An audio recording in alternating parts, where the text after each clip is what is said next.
A Rádio Band News FM encerra hoje mais essa rodada de entrevistas com os pré-candidatos ao governo de São Paulo. Já passaram pelos nossos estúdios, pelos nossos microfones, Vinícius Poit, do Novo, Márcio França, do PSB, Tarcísio de Freitas, do Republicanos, Rodrigo Garcia, do PSDB, Felício Ramute, do PSD, também o pré-candidato pelo PT, Fernando Haddad, e hoje a gente recebe nos nossos estúdios Elvis César, pré-candidato do PDT ao governo de São Paulo. Obrigada pela presença no nosso estúdio, seja bem-vindo. Obrigado, Sheila, obrigado, Ivan, obrigado a todos os ouvintes da Band News, muito obrigado pela oportunidade. Bom, candidato, explicando também para aqueles eleitores, ouvintes, telespectadores que não acompanharam as últimas, todas as entrevistas estão à sua disposição no nosso canal do YouTube. E para explicar como que a gente faz nessa entrevista, a gente selecionou a partir das mensagens dos nossos ouvintes na Central de Atendimento ao Ouvinte Ricardo Boechat, os assuntos que as pessoas queriam ver sendo abordados nessas entrevistas. Os 3 mais citados pelos nossos ouvintes foram segurança pública, saúde e educação. Então, a gente vai colocar bastante foco nesses 3 setores, nessas 3 áreas aí citadas pelos nossos ouvintes, mas é óbvio, candidato, que não dá para a gente escapar de aspectos políticos, de aspectos econômicos, porque sem alinhamento político, sem que haja conversas e boas costuras políticas, muitas promessas não saem do papel, muitos planos não saem do papel, e também aspecto econômico. E aí, sobre a economia, eu gostaria de ouvi-lo antes de mais nada. A gente teve 2 anos aí de pandemia, com muitos impactos, houve aumento expressivo no número de desempregados, a gente tem aumento de preços, pressionando demais a nossa inflação, especialmente de quem é mais pobre e usa o dinheiro principalmente para itens essenciais como se alimentar. Vimos recentemente uma fila de milhares de pessoas em busca de uma vaga de emprego no Vale do Anhangabaú, no centro de São Paulo. Tem um enorme desafio aí nessa área. Eu queria saber que plano o senhor tem para a recuperação econômica do estado de São Paulo, caso seja eleito. Sheila, aproveitando já essa feira de empregos que teve no Vale, eu quero falar da retomada econômica de São Paulo.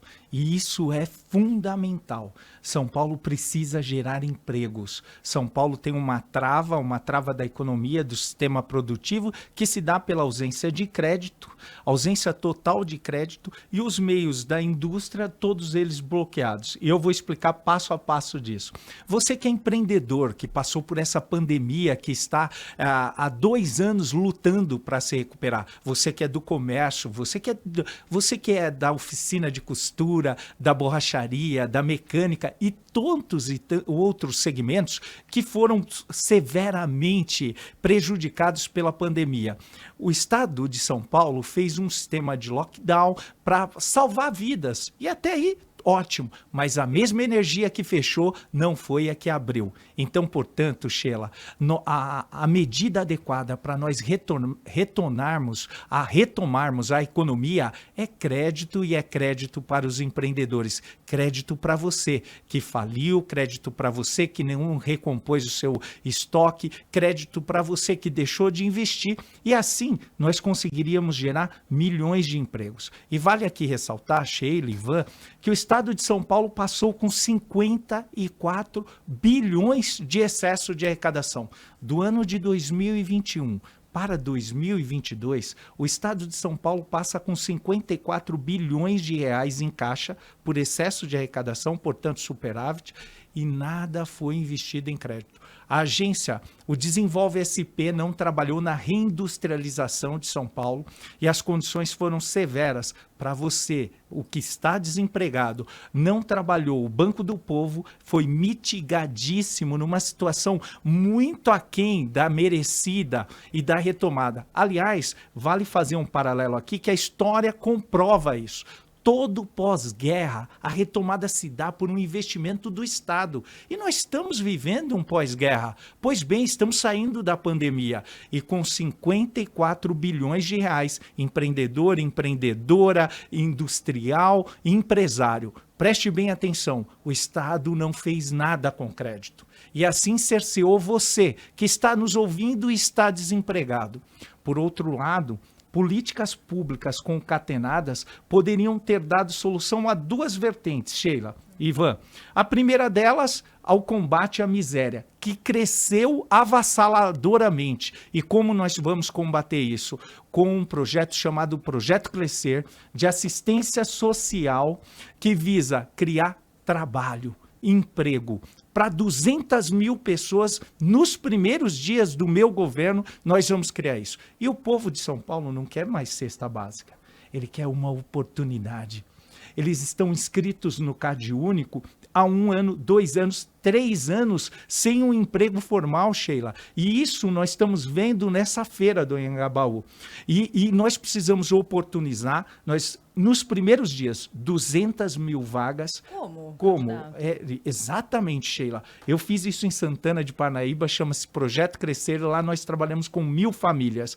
Nós vamos gerar 200 mil vagas numa frente de trabalho que vai trazer a pessoa que está há mais de 1 ano sem conseguir uma colocação de emprego, qualificá-la, colocá-la numa autarquia, no estado, em parceria com a prefeitura e depois com a qualificação de conhecimento específico. O que é isso? Informática, atendimento, vendas. O que falta no mercado? Reinseri-la ao mercado de trabalho. Mas reinseri-la nova, adaptada, qualificada e com autoestima.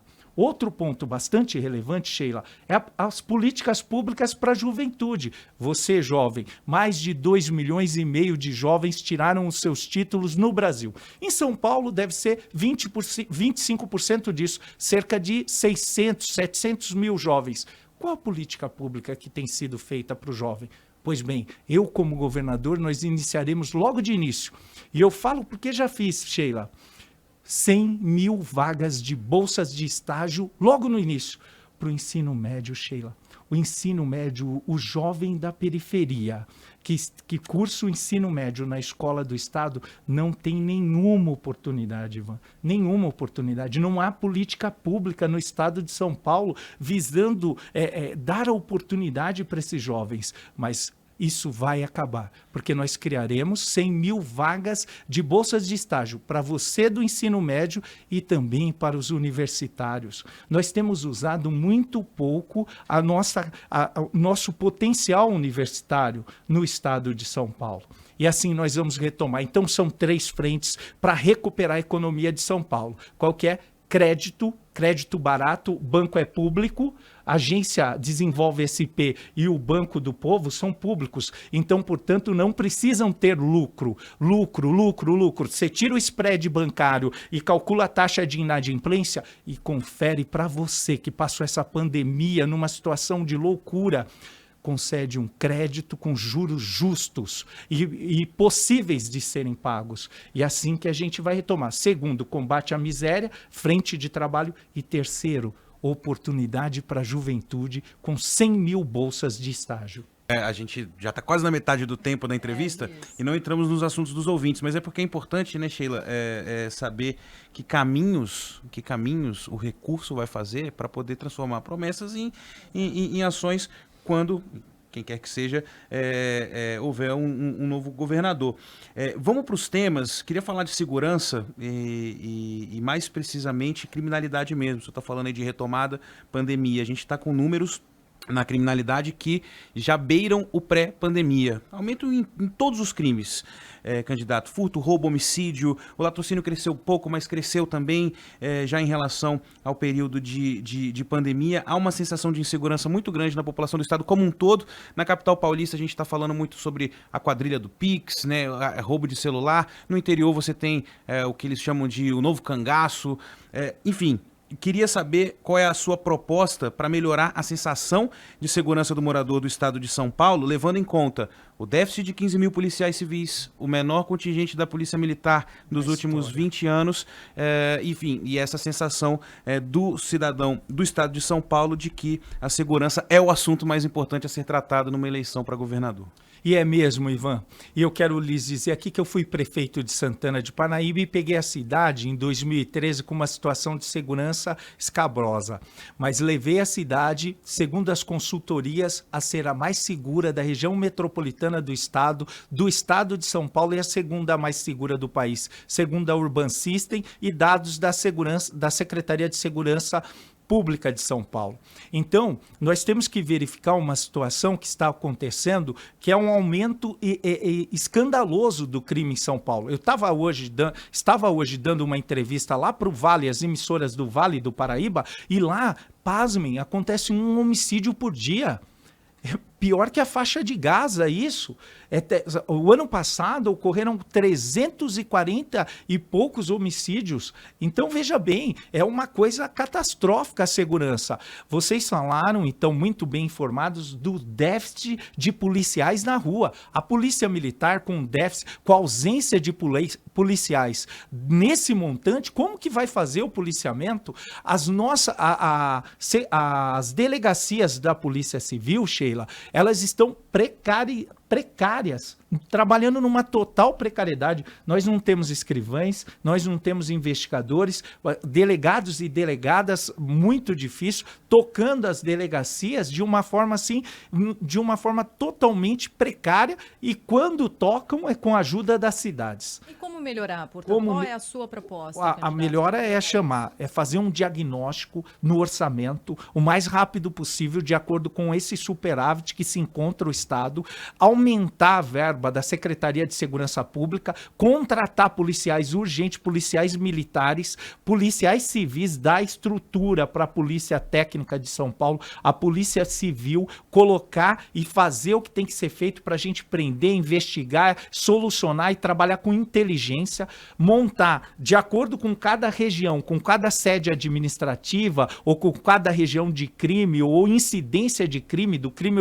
organizado, um circuito detecta com centro de controles e disponibilização de todas as polícias. A Guarda Municipal utilizar e criar uma forma de dar uma subvenção, uma ajuda aos municípios, seja ela qual for, porque hoje não existe nenhuma ajuda do Estado, com as guardas municipais, a Polícia Militar, a Polícia Civil, trabalhando em conjunto, não em sobreposição, que em muitos locais de São Paulo, elas trabalham se sobrepondo, em conjunto para melhorar o policiamento. Outro ponto bastante relevante é verificar o salário dos profissionais, e com total responsabilidade, Sheila.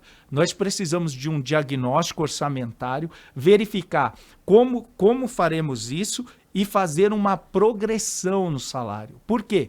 Para que tenhamos estímulo na polícia, para que os policiais tenham estímulo no trabalho. Se não for assim, será impossível fazer segurança pública no estado de São Paulo. E nós temos como. Eu falo porque eu já fiz enquanto em cidades acima de 100 mil habitantes, onde é o controle dos indicadores de todo o país. Então eu sei a fórmula, como fazer, o Estado tem dinheiro, ele só precisa ser bem aplicado. Para a gente fazer a transição aqui para o nosso próximo assunto, que é saúde, queria falar um pouco mais sobre a Cracolândia, porque esse tem sido um assunto tratado por todos os pré-candidatos, um assunto que preocupa a população de São Paulo. A gente está falando da Cracolândia existente na capital paulista há mais de 20 anos, sem uma solução, e há Cracolândias menores, é verdade, mas nos mesmos moldes em outras cidades do estado. Que tipo de combate a isso o senhor adotaria? É o caminho se utilizando de polícia militar, civil para investigar quadrilhas, traficantes de drogas que atuam nessa região, mas também com que braços em termos sociais, de moradia e de saúde também? São muitos aspectos envolvidos e, claro, depende também do prefeito da cidade, mas o senhor, sendo eleito governador, adotaria qual caminho para a Cracolândia e que poderia depois se espraiar ou servir de modelo para outras cidades também que sofrem com um problema parecido? Sheila, em primeiro lugar, eu quero falar que enquanto governador eu serei responsável pela Cracolândia. Isso de falar que pessoas dissolvendo na calçada não é responsabilidade do governador ou até onde ele vá, isso não existe. A responsabilidade é do governo do estado de São Paulo, sim, em parceria com a prefeitura de São Paulo. Isso precisa ficar bem claro. E o que? São 4 pilares, Sheila. E a minha equipe está trabalhando isso e nós temos um projeto montado e quando a gente fala, até os outros candidatos copiam e replicam nas outras emissoras, mas não tem problema. Todos sabem quem tem projeto e quem já fez. E eu vou falar aqui para você, Sheila, olha, Primeiro lugar, nós vamos começar, não é combate, é tratamento, assistência social. Então, nós temos que alimentar, cuidar e impedir que eles morram no frio. Nós não podemos aceitar que no estado de São Paulo, o mais rico do país, pessoas morram nas ruas no frio. É inaceitável isso. E alimentá-los. Segundo lugar, uma frente de saúde. Existe criado no Brasil o plano de saúde da família. Nós precisamos criar um plano de saúde do morador em situação de rua, com pequenos ambulatórios móveis, fazendo cadastramento, vacinando. Mas como que você consegue isso, Sheila? Criando a confiança primeiro. Essa relação de cuidar, de levar alimentação, a água, alguns itens de higiene pessoal, o cobertor, essa relação precisa termos. Aí nós vamos cadastrando e cuidando. E aí chegamos com a saúde. Outro ponto bastante relevante, eu tenho tratado isso com detalhes, requintes de detalhes, que é o seguinte, eu vou fazer um chamamento público do modo que fiz em Santana de Parnaíba, chamando as clínicas de tratamento de dependentes químicos que têm capacidade ociosa para que a gente contrate vagas por pessoa com uma ata de serviço público e aí a gente vai conquistando e vendo menos alienado e levando para a clínica, levando para a clínica, levando para a clínica. Terceiro pilar, desenvolvimento econômico, e aqui é uma proposta ousada e muito autêntica, que é o seguinte, todas as empresas que contratarem essas pessoas que recuperadas das clínicas terão um desconto no pedágio, que vai ser um selo de pedágio social e subsidiado pelo governo do estado para que as empresas de cargas, de transportes, de alimentos contratem essas pessoas para abater nos encargos trabalhistas. E o que vai abater? É uma compensação. Eu pago menos pedágio proporcionalmente, é lógico, nós vamos calcular isso e vou contratar, eu vou recuperar, eu vou salvar vidas. Ainda no viés social, algumas famílias terão um bônus de complemento de renda para alimentação, para que ela possa receber essa pessoa que estava na rua em casa, porque há famílias que não têm condições sequer de receber esse morador que está em casa, esse recuperado. E na quarta condição, e aí eu falo com propriedade, nós temos um projeto e não é projeto de modinha. Sabe por que nós estamos 2 décadas sofrendo com isso e acabamos com o centro de São Paulo, o centro histórico, uma cidade lindíssima, uma cidade aconchegante. Nós deixamos acabar, mas isso vai acabar. Isso tem dia e hora para acabar, porque as pessoas só fazem isso quando a imprensa lembra dessas pessoas, as pessoas só fazem isso quando tem um homicídio lá, as pessoas fazem uma política pública de modinha, mas nós não. Nós faremos ininterruptamente com esses 4. E qual é o quarto pilar? O quarto pilar é justamente esse, a segurança pública. Polícia inteligente, integrada no meio e prendendo o crime organizado, o traficante que vai lá aliciar esses moradores. Bom, o tempo está esgotando mesmo, mas aí já entrando na saúde é interessante porque muito se cobra de criação de hospitais, de leitos, de UBSs, enfim, de ver a obra pronta, né? Mas quando a gente consulta os nossos ouvintes por meio da nossa central, candidato, os 2 problemas que mais afligem as pessoas, a fila de cirurgia. Muita gente que está esperando há mais de 1 ano aí por uma cirurgia, são 600 mil pendentes no estado. E a outra, compra de medicamentos, na verdade? A falta desses medicamentos, desses insumos, muitas vezes responsabilidade de prefeituras, muitas vezes responsabilidade do Ministério da Saúde, mas muitas vezes também responsabilidade do governo do estado. Queria juntar esses 2 temas numa pergunta só e perguntar objetivamente o que pode ser feito para zerar ou diminuir essa fila de cirurgias eletivas no estado de São Paulo e como melhorar o processo para a compra de medicamentos, para que não faltem insumos. A gente está falando de remédios de alta complexidade, mas a gente está falando também de coisas simples como dipirona, por exemplo, né? Não, a falta de medicamentos simplesmente é falta de gestão. Falta de dinheiro não é, porque o Covid teve aí, todos tiveram recursos para comprar os medicamentos e abastecerem seus estoques. Isso eu sei porque eu vivi. Em 2020 eu era prefeito e pude viver isso na prática. O que ocorre? Nós precisamos ter um centro de controle com BI que dão os indicadores do uso, do vencimento, da nova compra, de tudo isso, como me implantei lá em Santana de Parnaíba. E lá funciona de uma forma muito perfeita, que a gente foi conquistando essa gestão ao longo dos anos. Outro ponto bastante relevante é se o Estado passa com 54 bilhões de reais de excesso de arrecadação, por que não contrata cirurgias eletivas da rede privada? Por que não faz um chamamento e não contrata essas cirurgias e tira essa fila e trabalha com resolutividade, cuida das pessoas, trata das pessoas do Estado? Então aí demonstra já uma falta de gestão. Claramente. Então, se nós temos dinheiro e temos pessoas sofrendo na fila para cirurgias, é só contratar da rede privada. Faz o chamamento público, cadastra e faz a cirurgia, cuida das pessoas. É assim. Lá em Santana, eu contratei, por exemplo, Sheila, Ivan, eu contratei leitos de UTI por ata. Então, se eu tinha um excesso de pessoas nas UTIs públicas, eu levava para a privada. Mas eu contratava por ata, eu pagava por diária. E o Estado pode fazer isso mais fácil ainda e rapidamente, ainda mais com dinheiro em caixa. Bom, a gente já está com um tempo super estourado, mas eu não posso deixar de perguntar aqui sobre educação, até porque temos 2 dados bem alarmantes aqui sobre a área da educação e eu gostaria de ouvi-lo em relação a planos para recuperação de estudantes. Primeiro, aqueles estudantes pequenininhos de 6 a 7 anos de idade. A gente teve dados divulgados recentemente pela ONG Todos pela Educação sobre a disparada que houve, mais de 60% de aumento nos estudantes, nesses pequenininhos que não sabem ler nem escrever.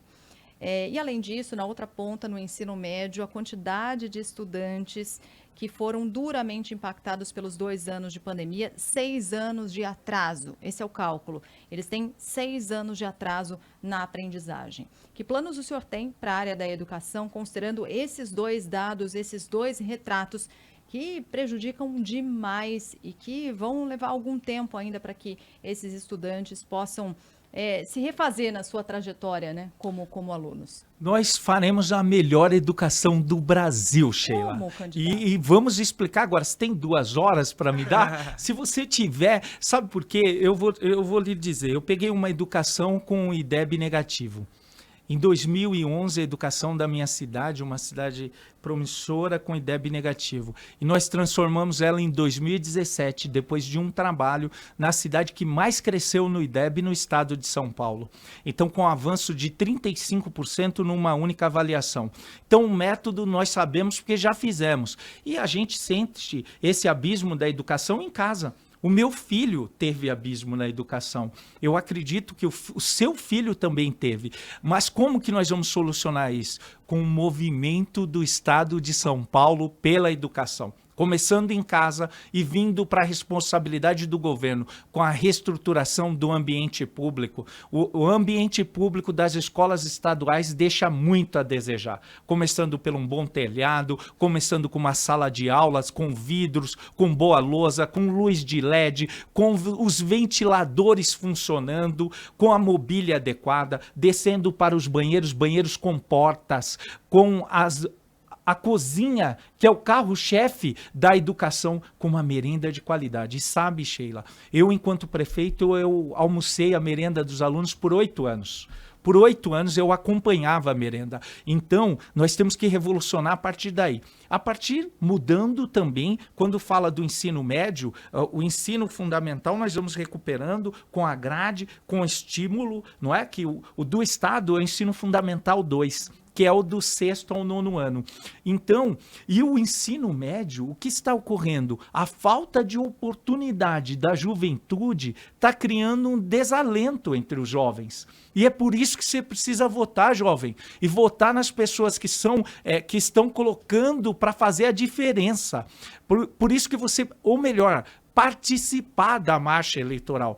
E eu vou te falar por quê. Porque a falta de profissionalização, em primeiro lugar, dos nossos alunos do ensino médio, com conhecimento específico, ou seja, nós precisamos fazer um estado de programadores. Esse é o desafio. Temos 500 mil vagas de empregos no mercado e nós não temos a mão de obra que falta no mundo. Lá em Santana de Parnaíba, nós colocamos o segundo idioma e também agora o Python, a programação. em cursos de conhecimento específico para que a juventude tivesse acesso e pudesse, sim, já sair do ensino médio empregados. Então, é fundamental nós incluirmos na grade de projetos a formação em tecnologia, a formação em vendas, a formação no capital humano que falta no estado de São Paulo para esse jovem ter uma perspectiva de terminar o ensino médio, de conseguir um emprego e ir para a universidade.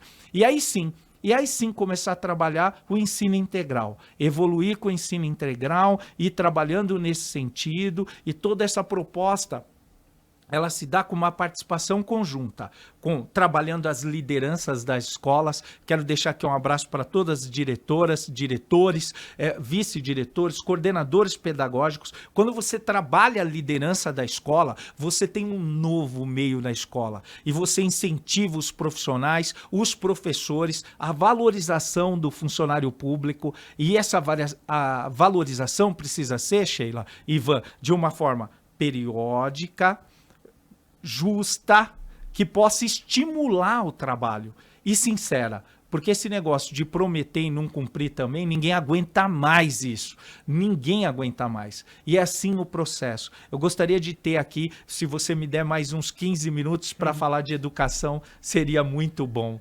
Mas aí a gente ia ter que refazer todas as entrevistas que fizemos também até agora. O senhor queria 2 horas, mas ainda tem 5 meses, né? A gente vai ter outra oportunidade para falar sobre esses assuntos. A gente conversou aqui com o Elvis César, pré-candidato do PDT ao governo de São Paulo. Lembrando que todas as nossas entrevistas estão lá no nosso canal do YouTube, você pode acompanhar também as propostas dos outros candidatos. Mas até a eleição, até outubro, há um longo caminho ainda para a gente ouvir mais propostas sobre outros temas também.